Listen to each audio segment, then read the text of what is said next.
제가 본문 말씀 출애굽기 2장 23절로부터 25절 말씀 봉독하겠습니다.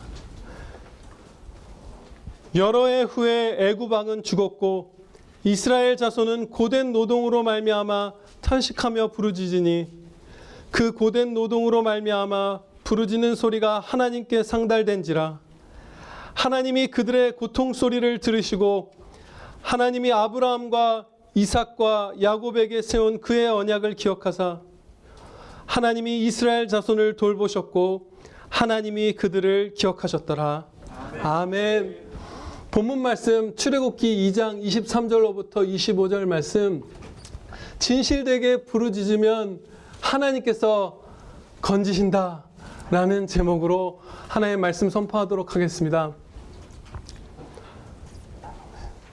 이 말씀은 모세를 사용하사 애굽에 있던 이스라엘 백성들을 건져내시기 바로 직전의 상황을 기록한 말씀이에요. 이스라엘 백성들은 아주 오래도록 고난을 당했습니다. 모세가 태어나기 전에도 이미 노예로서 그 신분이 떨어져서 고된 노동을 하고 있었다는 것이 이 1장에 기록되어 있고요. 모세가 태어났을 무렵에는 여러분들 많이 기억하신 바대로 남자 아기들은 다 강에 던져 죽이라는 그런 아주 극악한 핍박까지 있었죠. 그리고 지금 이 상황은 모세가 80세 가까이 됐을 때니까 아무리 짧게 잡아도 이스라엘 백성들이 극한 고통을 받은 게 8, 90년 이상 되는 그런 시점이었어요. 그런데 그토록 긴 세월 동안 고난을 당하면서도 하나님께 부르짖지 않았습니다. 이 이스라엘 백성들이 하나님께 부르짖지 않았어요. 물론 이들이 한 번도 기도를 드리지 않았다는 것은 결코 아닐 것이에요. 이들의 숫자가 굉장히 많았고 자신들이 이스라엘 백성이라는 자각이 어느 정도 있었어요. 당연히 기도를 드렸겠죠. 그런데 진실되게 부르짖는 것은 이번이 처음이었던 것이에요. 그 100여 년의 최소 그 정도의 고난 기간 동안 비로소 이 시점에서 진실되게 부르짖었던 것입니다. 처음으로. 그 전에는 세상을 의지하고 세상을 사랑하는 그런 우상 숭배자의 마음으로서 때때로 기도드렸던 것이기 때문에 하나님께 상달되지가 않았어요. 그런데 고난이 쌓이고 쌓여서 낮아져서 지금 이만큼이나 비참한 지경에 이르렀을 때 비로소 하늘로부터의 도움만 바라면서 아버지만 찾았던 것이에요. 이 이스라엘 백성들이 애굽에서 사는 동안 우상 숭배, 세상을 의지하는 것에 빠져 있었다는 사실을 성경 에스겔서 20장 7, 8절에서 이렇게 말씀합니다. 이 이스라엘 애굽에 있던 그 당시에 이스라엘 백성들을 묘사하는 말씀이거든요. 하나님의 평가입니다. 또 그들에게 이르기를 너희는 눈을 끄는 바 가증한 것을 각기 버리고 애굽의 우상들로 말미암아 스스로 더럽히지 말라. 나는 여호와 너희 하나님이라 하였으나 그들이 내게 반역하여 내 말을 즐겨 듣지 아니하고 그들의 눈을 끄는 바 가증한 것을 각기 버리지 아니하며 애굽의 우상들을 떠나지 아니하므로 내가 말하기를 내가 애굽 땅에서 그들에게 나의 분노를 쏟으며 그들에게 진노를 이루리라 하였노라. 아멘. 이 이스라엘 백성들이 그 지난 긴 세월 동안 애굽의 압제를 받을 때에 자신들도 애굽 사람들처럼 우상 숭배를 했던 것이에요. 내가 어떤 자리에 올라가면 내가 요번에 좀 뭐 무슨 거래를 해서 수확을 좀 올리면 뭘 하면 좋아지겠지. 먹자. 이 사람들 나중에 이분들 이 형제님들이 얘기하잖아요. 뭐 마늘과 뭐와 이런 음식으로라도 날 달랠까? 아무튼 하나님만을 의지하는 그 진실된 간구가 한 번도 없이 계속해서 다른 것을 의지하면서 그렇게 기도드렸던 것이에요. 때로 우리에게서도 같은 모습을 발견합니다. 우리 자신에게 고난과 죄악과 어둠이 있어도 진실되게 아버지를 찾지 않는 모습을 저와 여러분에게서 종종 보곤 합니다. 한 4가지 모습으로 그것을 나눠볼 수 있을 것 같아요. 첫 번째로 하나님의 도우심을 구하는 기도를 반복해서 기도드리지만 마음 한 부분에서는 세상을 의지하고 있을 때가 있습니다. 재물을 의지하기도 하고 사람의 칭찬 같은 것 바라기도 하고 아니면 뭐 힘들면 먹는 걸로 달래기도 하고 우스갯소리 같지만 자기 배를 신으로 섬긴다고 하셨잖아요. 뭐 쇼핑을 하기도 하고 게임을 하기도 하고 취미에 몰두하기도 하고 술을 마시기도 하고 친구를 만나기도 하고 그런데 하나님만 생명의 근원이신 도움을 주시는 우리 아버지만 바라는 간구는 없을 때가 많은 것이에요. 기도는 항상 있지만. 두 번째로 아버지께 간구드리지만 마음에 하나님을 향한 원망이 있을 때가 있습니다. 받을 자격 없는 은혜를 구하는 것이 우리인데 감사가 아니라 불평이 있는 것이에요. 우리가 구하는 것은 합당한 품삯을 구하는 것이 하나도 없잖아요. 받아야 될 것 이상의 은혜만 우리가 항상 받는 것이잖아요, 하나님께. 그런데 감사로 은혜를 받는 게 아니라 불평 가운데 은혜를 구할 때가 있습니다. 또 은혜를 구하는 자녀의 마음이 겸손히 온유한 양과 같이 되는 것이 아니라 분노로 우리가 차 있을 때가 있죠. 분노해서 참소하고 뭐 이러면서 불평하고 하면서 기도드릴 때가 있어요. 그래서 상달되지 못하는 진실되지 못한 기도가 많고 세 번째로 하나님을 굳게 신뢰하지 않는 기도를 드릴 때도 많습니다.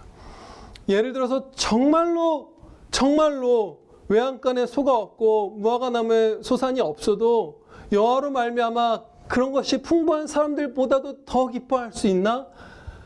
있죠, 물론. 있어요. 경험하면서 삽니다, 우리가. 그것을 믿고 구할 때. 그런데 그것을 믿지 않는 거예요. 그러면서 구하는 것이죠. 그리고 여기서 나를 건져줄 수 있을까? 이 두려움에서 나를 건져줄 수 있을까? 이 상황에서 있으십니다. 그런데 완전히 믿지 않고 기도드리는 거예요. 그래서 응답받지 못할 때가 많습니다. 상달되지가 않는 것이죠, 아예. 네 번째는 구해달라는 기도, 혹은 더 좋게 전진해서 거룩하게 살게 해달라는 기도, 이런 기도들 우리가 드리죠. 그런데 기도와 일치되는 삶이 너무나 없을 때가 많습니다. 거의 정반대의 삶을 살 때가 많아요, 기도와. 이것은 진실되지 못한 기도예요. 정말로 마음에서 우러나오는 참된 기도가 아닌 것이죠. 예를 들면 이런 것이에요. 외모를 자랑하지 말게 해달라, 집착하지 말게 해달라 기도드리는 어떤 청년이 있다고 해보세요. 그런데 계속 새 옷을 사고 미용실을 가고 피부과에 다니고 거기에 막 몰두하고 있는 거예요. 그러면 그 기도를 하나님께서 들어주실까요? 불가능하죠. 자신의 보물 있는 곳에 너의 마음도 있다. 예수님께서 친히 하신 말씀이잖아요. 내가 내 기회와 시간과 관심과 재물과 모든 것들을 여기에 쏟고 있다면 그거 안 하게 해주세요라는 기도가 불가능한 거예요. 진리와 진리가 충돌해버린 거죠. 모순이에요. 거기에 마음이 있을 것이다. 이미 가르쳐 주셨어요. 벗어나라. 그런데 우리가 자꾸 기도를 드리지만 그것에 합당한 행동을 하지 않을 때가 너무나 많습니다. 이런 4가지 경우들, 우리가 진실하지 못한 간구, 기도를 아예 드리지 않는 더 안타까운 상황도 있지만 기도를 드려도 상달되지 못하는 이유는 이런 것들입니다. 진지하게 부르짖을 때 이스라엘 백성들은 구원받았잖아요. 아멘입니다. 그런데 진실되게 하나님께 간구드릴 때 구원받는다는 것은 모든 성도에게 공통적으로 주어진 약속입니다. 이 한 시기에 애굽의 교회에만 주어졌던 은혜가 아니에요. 성경에 너무나 많은 곳에서 그 은혜를 약속해 주고 계시는데요. 오늘은 시편 50편 14, 15절 말씀을 제가 봉독하겠습니다. 감사로 하나님께 제사를 드리며 지존하신 이에게 너의 선을 갚으며 환난 날에 나를 부르라. 내가 너를 건지리니 네가 나를 영화롭게 하리로다. 아멘. 이 말씀에서도 진실된 간구를 드려야 한다. 하나님께서 가르쳐 주시는 것이죠. 생활과 일치된 마음에서 우러나온 진짜 간구를 드려라. 감사로 하나님께 제사를 드리며 환난 날에 부르짖으라. 너의 선을 지키며 환난 날에 하나님께 부르짖으라. 지금 그 진실된 간구를 드리라. 그러면 내가 너희를 건지리라. 지금 약속해 주신 것이에요. 모든 성도에게. 곰곰이 우리 자신의 삶을 돌아보면 정말로 내가 드리고 있는 기도와 반대되는 삶을 살고 있는 모습을 많이 발견할 수 있습니다. 예. 여러분들에게도 오늘 이 예배를 마치고 또 예배 가운데 잠시 생각할 수도 있겠죠. 또 집에 돌아가서 이 주일이라는 은혜를 터주시는 이 특별한 날에 자신의 삶을 곰곰이 돌아보시기를 간청합니다. 예, 정말로 내가 기도드리는 그 은혜와 반대되는 삶을 살고 있는 것, 거짓된 간구를 드리고 있는 것을 아마도 생각보다 더 많이 여러분 자신 안에서 목격하실 것이에요. 지금 우리가 구약교회 형제들이 얼마나 오랫동안 진실한 간구를 드리지 않았는가를 목격하고 있잖아요. 예, 진실되지 못한 간구는 결코 우리에게서 멀리 있지 않습니다. 우리 안에 근데 여기서 이런 질문이 생길 수도 있어요. 예를 들어서 내가 어떤 죄악을 벗어나지 못해서 벗어나게 해달라는 기도를 드리고 있을 때 당연히 그 죄악을 범하면서 기도드릴 수밖에 없는 것 아닌가? 기도드리는 것과 상반된 삶을 살 수밖에 없는 것 아닌가? 이럴 수 있어요. 예를 들면 이런 거죠. 무슨 알코올 중독에서 벗어나게 해달라 기도를 드린다면 당연히 술을 마시는 상태에서 기도드릴 수밖에 없는 것 아닌가? 감사하게 해달라고 감사함이 없는 성도가 기도드린다면 감사하지 않는 상태에서 감사하게 해달라고 기도드릴 수밖에 없는 것이 아닌가? 이렇게 우리가 의문이 들 수 있어요. 그런데 이 질문 앞에서 우리가 이 진리의 말씀 고린도전서 9장 27절에 기록된 바울 사도의 고백을 듣기를 원합니다. 성령님께서 그를 감동하셔서 고백하게 하시기를. 내가 내 몸을 쳐서 복종하게 하면 내가 남에게 전파한 후에 자신이 도리어 버림을 당할까 두려워함이로다. 아멘. 사도처럼 자기의 몸을 쳐서 복종시키는 정도로 절실하게 싸우면 기도와 같은 방향으로 반드시 한 걸음이라도 내디딜 수 있습니다.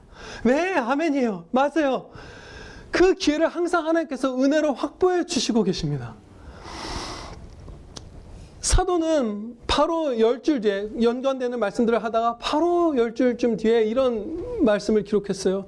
사람이 감당할 시험 밖에는 너희가 당한 것이 없나니 오직 하나님은 미쁘사 너희가 감당하지 못할 시험 당함을 허락하지 아니하시고 시험 당할 즈음에 또한 피할 길을 내사 너희로 능히 감당하게 하시느니라. 감당하지 못할 시험이라는 게 없고 항상 이것은 일관되게 주어지는 약속의 말씀이라서 그 언약 믿고 우리가 전진하며 한 걸음이라도 기도와 일치되는 방향으로 행하면서 진실된 간구 드릴 수 있습니다. 그럼 반드시 건진받을 거예요, 우리가. 그래서 앞서 말씀드린 바대로 감사드림이 없는데 감사드리게 해달라고 기도하는 사람은 예수 그리스도께서 십자가 은혜로 나를 구원해 주신 그것만큼은 지금 감사드릴 수 있잖아요. 다른 것은 지금 내 죄악된 기준에 부족해 보이고 무엇은 없어 보여도 제일 큰 은혜 한 가지는 성도가 되는 순간에 우리가 받고 시작했잖아요. 예, 시작할 수 있습니다. 행실을 기도와 일치시킬 수 있어요. 상달될 수 있습니다. 우리의 기도가. 23절 말씀을 보시겠습니다. 23절 말씀을 보면 여러 해 고난당한 후에 애굽 왕이 죽었다 이렇게 기록하고 있어요. 새로운 이제 왕이 나타난 거예요. 그런데 이전 왕과 다를 바 없이 이스라엘 형제님들이 계속 고된 노역을 했던 것을 볼 수 있어요. 이 사건이 이 이스라엘 백성들이 하나님께 진실되게 부르짖는 것을 도왔던 것 같습니다. 그래서 이 맥락에서 기록되어 있는 것 같아요. 그러니까 좀 더 우리가 자세하게 말씀을 살펴보면 이런 것이죠. 우리가 상황이 좋아질 것이라고 기대하면 고통을 비교적 좀 더 수월하게 견디죠. 아, 저 파라오가 정말 성격이 정말 포악하고 유대인들, 이스라엘 사람들을 미워하는 사람이었는데 저 왕이 죽으면 그 아들은 좀 괜찮아 보이는데 우리의 형편이 좀 나아질 거야. 이런 기대들 아마 얼마든지 충분히 할 수 있었을 것이에요. 이제 왕이 죽었다는 소식을 들었을 때 아, 우리의 형편도 좀 나아지려나? 새로운 왕이 이 이스라엘 백성도 엄청난 수가 있었는데 이 당시 애굽 백성 못지않게 많았고 더 많았을 수도 있는데 그들의 눈치를 좀 보고 환심을 사려나? 여러 가지 생각을 할 수 있겠죠. 그런데 여지없이 똑같이 노역을 시켰던 것이에요. 그제서야 비로소 수십 년 혹은 100년 이상의 이스라엘의 태만이 조금 고쳐졌던 것이에요. 진실된 간구를 비로소 드릴 수 있게 되었던 것이에요. 우리도 이토록 많이 고난당한 후에 하나님께 참되게 부르짖게 될까 봐 두렵습니다. 우리 개인의 문제나 평안교회 공동체의 문제나 이 대한민국의 문제가 우리에게 산재해 있는데 그것을 더 비참한 지경까지 떨어진 다음에서야 우리가 기도드리게 될까 봐 두려워요. 아직 우리에게 있는 기회들 세상을 의지해서 있어 보이는 기회들이라고 할 수 있겠네요. 아, 왕이 바뀔 거야. 아, 승진할 거야. 아, 해가 바뀔 거야. 뭐 고등학교가 답답하면 아, 이제 대학생 될 거야. 뭐가 있을 거야. 그냥 하나님을 의지하는 것이 아닌 다른 어떤 것들을 계속 기대하면서 정권이 바뀔 거야. 뭘 할 거야. 우리가 이러면서 정말로 아버지께 다니엘처럼 금식하며 엎드려 간구드리는 것을 미루게 될까 봐 우리가 두려워하는 것이 맞다고 이 말씀에서 가르쳐 주십니다. 이스라엘 백성들은 그 우상숭배 때문에 앞서 살펴본 대로 이 진실된 간구를 늦춰왔어요. 스스로 미뤄왔던 것이죠. 눈길을 잡아 끄는 가증한 것들을 그들이 사랑했고 그리고 애굽의 우상을 따라 섬겼다 이렇게 에스겔서에서 가르쳐 주셨잖아요. 그런데 우리도 우상 숭배에 빠져 있는 경우가 정말 많습니다. 우리 자신이 우상 숭배자라고 우리가 생각하지 않을지 모르지만 우리는 우상 숭배에 빠져 있을 때가 참 많아요. 의지하지 말아야 할 것을 의지하고 섬기지 말아야 할 것을 섬기고 어떤 대상을 지나치게 높게 평가하고 어떤 것에 집착하고 몰두하는 것이요. 그것이 하나님을 향한 것이라면 열정이고 사랑이지만 그런 만큼 집착, 열정을 받을 대상이 아닌 것에 쏟으면 그건 우상에 대한 집착이잖아요. 이런 식으로 우리의 삶을 살펴보면 그야말로 우상숭배 그 자체가 우리에게서 드러날 때가 많이 있어요. 이에 대해서 골로새서 3장 5절에서 탐심은 우상숭배니라 이렇게 말씀합니다. 탐심은 우상숭배예요. 너희가 지나치게 뭔가 몰두하고 탐하고 막 갈구하는 그것 자체가 우상숭배 그 자체니라 하나님께서 신약시대에 가르쳐 주신 것이에요. 바알을 안 섬기고 아세라를 안 섬기고 나일강을 숭배하진 않지만 본질적으로 동일한 우상숭배가 우리에게 남아있는 것이에요. 무언가를 우리가 우상으로 숭배하면 그 동일한 원리, 진짜 그 탐심을 품고 우상 숭배를 하면 그것이 하나님을 대체합니다. 우상은 하나님을 대체하는 것이잖아요. 하나님의 자리를 찬탈하는 것이 우상이잖아요. 정말로 그래요. 기도는 거의 드리지 않지만 자신이 관심 있는 것에 여러분 몇 시간이고 잠을 쪼개서 우리가 몰두할 때를 발견하지 않습니까? 그럴 때 많죠.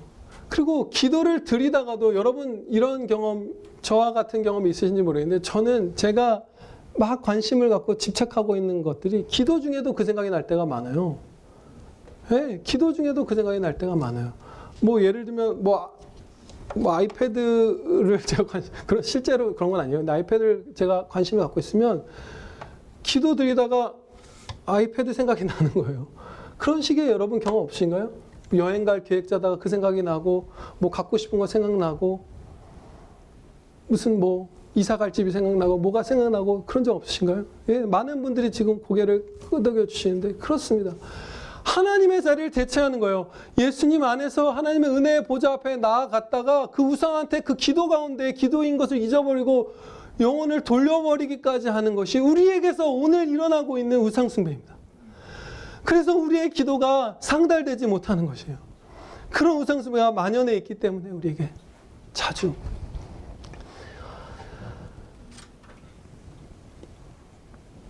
이스라엘이 부르짖은 후에 이제 10가지 재앙을 애굽에 내리시고 그것을 통해서 건져내시잖아요, 이스라엘 백성을. 근데 이 10가지 재앙은 애굽에서 이스라엘을 빼내 주시기 위한 목적도 있었지만 다른 한 가지 중요한 목적이 있었습니다. 그것은 이스라엘 백성들도 섬기고 있던 애굽의 우상들을 파괴하는 10가지 재앙이었어요. 이 10가지 재앙들은 하나하나가 그들이 우상 숭배로서 섬기고 있던 대상들을 하나님께서 파괴하시는 재앙들이었어요. 예를 들어서 첫 번째 재앙이었던 나일강이 피로 변한 것. 나일강 숭배가 애굽에 있었습니다. 그리고 그 피로 변하게 하나님께서 하신 날 파라오가 이른 아침부터 나일강에 나올 거니까 거기 가서 그 핏물로 변하게 하라 말씀하세요. 먹을 물을 가지러 오거나 목욕할 물이 없어서 강으로 나와야 되거나 그런 신분이 아니죠, 파라오는. 대다수의 학자들이 아마도 이렇게 추정하는 것 같아요. 이것은 파라오가 나일강의 어떤 제사나 이런 것들을 하기 위해서 나온 것일 가능성이 가장 크다. 예, 이 성경에서 추정하는 것만이 아니라 고고학적으로도 나일강을 숭배한 것이 밝혀져요. 그것을 하나님께서 부시는 거예요. 그것은 애굽의 우상일 뿐만 아니라 이스라엘의 우상이었잖아요. 그것을 부신 것이에요. 그리고 다음은 개구리들이 막 때로 올라와서 애굽을 황폐하게 만들죠. 근데 우리나라에도 두꺼비를 복을 주는 상징으로서 상을 만들어서 숭배하는 그런 사람들이 있었잖아요. 근데 애굽에서도 그 개구리 혹은 두꺼비 상들이 발견됩니다. 그 우상 숭배, 그 가증한 것, 저 통통한 두꺼비, 저걸 우리 집에 금으로 만들어서, 동으로 만들어서 갖다 놓으면 우리 집에도 복이 오려나, 내가 돈 좀 벌려나라는 그 가증한 것에 탐하는 그 마음이 이스라엘 백성에게도 있었기 때문에 그 10가지 재앙을 하나하나씩 베푸셔서 이스라엘을 건져주신 것이에요. 두 가지 의미가 있었던 것이죠. 건져냄과 우상에서 이들을 건져냄, 애굽에서 건져냄과. 그런데 이스라엘의 많은 백성들이 하나님께서 자신들의 우상을 파괴시켜 주신다는 그 사실을 깨달지 못했습니다. 애굽에서 건져주시는구나 라는 정도만 알고 스스로 깊은 회개로 못 들어갔어요. 이 당시 안타깝게도. 시편 106편 7절 말씀입니다.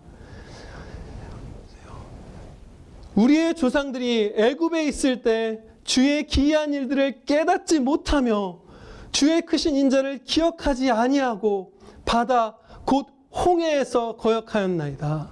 아멘.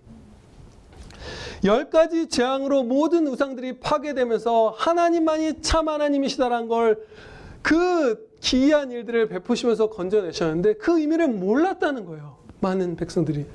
그리고 그 인자하심, 우상 숭배자들을 압제자들에서 건져주신 거잖아요. 얘네가 너무 거룩하고 깨끗한 무슨 그런 충성된 자들이어서 이스라엘 백성을 건져주신 게 아니라 같은 우상을 섬기던 애굽하고 한 통속이 되었던 이들을 은혜를 베푸셔서 건져주셨는데 그 인자하심을 잊고 언제 반역을 바로 시작했냐면 홍해를 앞에 두고서 반역을 했다라고 지금 기록하고 있는 거예요. 며칠이 지나지 않죠. 그 재앙들에서 이미 그때 인자하심을 잊었다. 하나님의 기이한 뜻은 아예 깨닫지도 못했다.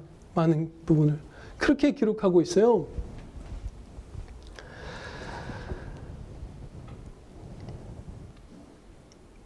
우리도 하나님의 인자하심을 받고서 우상 숭배를 교정받고서 그런 사실들을 잊는 경우를 너무나 쉽게 보게 됩니다. 은혜를 받은 것, 놀라운 은혜를 받은 것 얼마 지나지 않아서 잊고서 다시 우상숭배로 나아가고 다시 원망하고 다시 죄짓고 하는 것들을 저와 여러분에게서 쉽게 목격하고 있어요. 이 구약시대 이스라엘 이 백성들보다 우리가 어떤 면에서 좀 신앙이 나을지도 몰라요. 우리가 잘나서가 아니라 성령 하나님께서 더 크고 강하게 역사해 주시고 예수님께서 그 십자가 사역을 멀리 희미하게 봤던 애굽 시대와 다르게 우리는 이루어진 은혜를 보고 있는 자들이기 때문에 은혜 때문에 조금은 나을지도 몰라요. 그렇지만 우리도 우상 숭배를 하고 있다는 사실을 깨닫지도 못하고 하나님께서 계속 지적해 주시는데 우상 숭배자가 아니라고 나를 판단하고 자비하심을 입고 은혜를 막 받아도 금세 잊어버리는 모습들 우리에게서 주여 많이 목격되죠. 우리의 그런 배은망덕한 죄에도 불구하고 본문 말씀은 엄청난 소망을 주시는 말씀입니다. 그 이유를 살펴볼게요. 이스라엘 백성들은 지금 우리가 살펴본 바 내용이죠. 오랜 신앙의 태만 끝에 비로소 이제 한번 진실되게 부르짖었잖아요. 그리고 그때에도 우상 숭배가 아직은 좀 남아 있었습니다. 완전히 벗어나지 못했어요. 그리고 그럼에도 불구하고 건짐을 받았지만 그 인자하심을 금세 잊고 홍해에서 바로 원망했습니다. 엄청난 지금 부족함들, 죄악들이 드러난 거죠. 그 오랜 태만과 우상 숭배와 어리석음과 인자하심이 있는 배은망덕함이 이들에게 나타났어요. 주여. 근데 그럼에도 불구하고 하나님께서는 그들을 끝까지 돌보시면서 홍해를 건너게 해주셨잖아요. 지금 본문 말씀에서 하나님이 이스라엘 자손을 돌보셨고 하나님이 그들을 기억하셨더라. 이 이후에 이스라엘 자손들은 이 전과 후에 계속 죄가 있었는데 끝까지 건져내 주신 것이에요. 네, 아멘입니다. 단 한 시기 정신을 차리고 진실된 간구를 드렸음에도 불구하고 한 번 정말로 하나님 앞에 낮아져서 부르짖은 것으로 끝까지 구원해 주셨어요. 그게 하나님의 은혜예요. 이 홍해에서 건짐을 받은 뒤에 막 원망하다가 홍해를 하나님께서 꾸짖으사 건너게 하셨죠. 그 다음에 이스라엘 백성들이 노래 막 부르면서 찬양 드렸다는 사실이 기록되어 있어요. 그런데 이 장면들을 다 생각해 보면, 이 출애굽하는 과정을 생각해 보면 우리가 앞서 봉독했던 말씀인 이 말씀의 의미가 훨씬 더 큰 은혜임을 알 수 있습니다. 환난 날에 나를 부르라. 내가 너를 건지리니 네가 나를 영화롭게 하리로다. 이 말씀 우리가 알고 있었죠. 환난 날에 하나님께 진실되게 부르짖으면 나를 건지실 거야. 그런데 지금 이 이스라엘 백성들에게 베푸신 은혜를 보면 이게 우리가 일반적으로 알았던 것보다 훨씬 더 큰 은혜인 것을 알 수 있어요. 마치 이런 말씀과도 같게 은혜를 베풀어 주신 것이에요. 제가 이렇게 말씀을 이렇게 뭐라고 하죠? 재구성한달까요? 조심스럽게 읽어볼게요. 말씀을 재구성이 아니라 이런 의미가 담겨 있는 것이죠. 환난 날에 나를 부르라. 그 후에 네가 나에게 받은 돌봄과 인자함을 잊고 거역하여도 내가 너를 건지리니 그때 비로소 네가 나를 찬양하리라. 그 은혜의 약속인 것이에요. 저의 삶을 돌이켜보아도 어떤 고난 가운데에서 은혜를 입어도 아니죠. 한 번 진실되게 은혜 가운데 부르짖은 다음에 많은 불순종들을 막 하여도 하나님께서 건져주신 적이 정말 많습니다. 곰곰이 생각해 봤어요. 아, 이것이 우리에게 어떻게 하나님께서 성취시켜 주고 계신가, 이 약속을. 정말로 한 번 무릎 꿇고 하나님밖에 살 길 없습니다. 막 간절히 간구드리고 금식하고 부르짖고 마음을 찢었을 때 그 후에 금세 다른 죄악들, 다른 것 의지하고 같은 죄도 반복하기도 하고 했지만 하나님께서는 그 고난에서, 그 죄악과 어둠에서 건져주셨어요. 여러분들도 여러분의 삶을 돌이켜 생각해 보시면 한 번이라도 정말로 진실된 간구를 드려보신 분들은 그 이후에 우리의 거역과 배은망덕함이 있어도 하나님께서 엄청난 은혜를 베푸사 건져주셨다는 사실을 확인하게 되실 거예요. 여러분의 삶의 행복 가운데에서, 과거 가운데에서. 24절 하반부를 보시기 바랍니다. 그 이유가 이것입니다. 그의 언약을 기억하사, 그의 언약을 기억하사. 건진받는 이유가 우리 편에 있는 것이 아니에요. 한 번의 진실된 간구가 80년의 태만과 그 이후에도 이어진 우상숭배와 인자하심을 급속히 잊어버린 배은망덕보다 큰 게 아니에요. 우리의 한 번의 진실된 간구가 너무 고귀해서, 너무 가치 있어서 죄악들을 다 누르고 은혜를 쟁취해내는 것이 결코 아닙니다.